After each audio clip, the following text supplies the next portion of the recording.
One who doesn't want the benefit of the fear of God in their life is one who likely doesn't want God to be any kind of Lord of his life.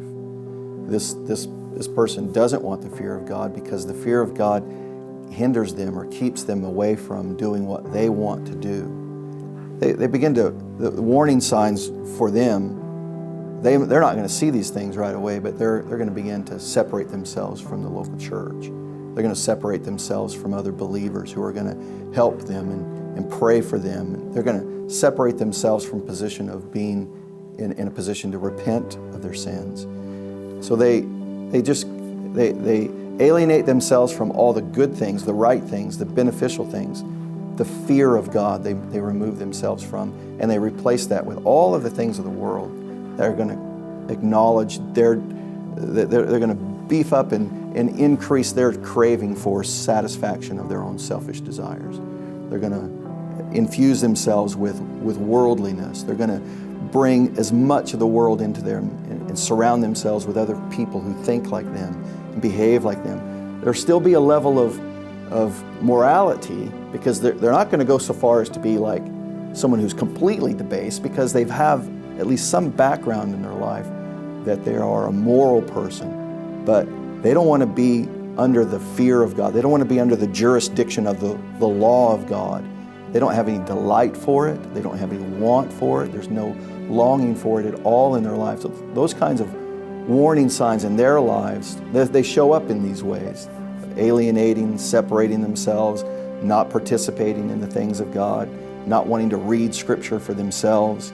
If they read the Scripture at all, they're reading it for a quick little boost or pick-me-up or a moral nugget of something. They're not reading it at all to want to know who God is. And then as they read it to know who God is, then it puts that fear properly back in their life so that they might want to fear God. They might want to love God. They might want to obey His commandments.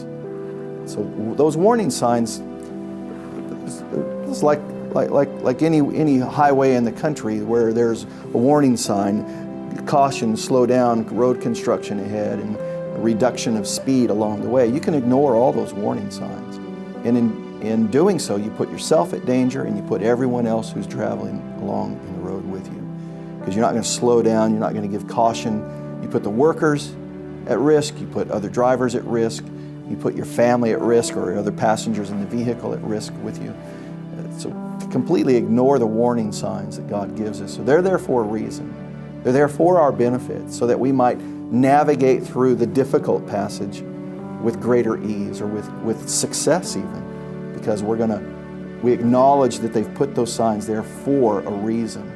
And so we're going to heed those warnings. We're going to fear them, and we're going to respect them and slow down, give caution, pull over to the side, make room for all that we have to navigate through. And we're going to do that with greater success if we heed the warning signs, if we love that somebody took the time to put a caution road construction ahead.